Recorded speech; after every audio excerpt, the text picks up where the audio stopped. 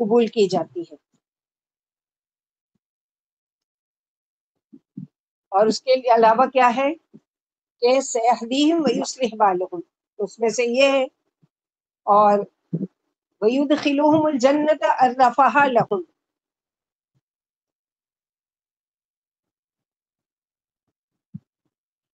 اور ایسی جنت میں جس کی ان کو پہلے سے پہچان ہوگی، کرا دی جائے گی. وہ اپنے گھر کو پہلے ہی پہچان لیں گے، اس سے زیادہ جتنا وہ اپنے دنیا کے گھر کو پہچانتے تھے.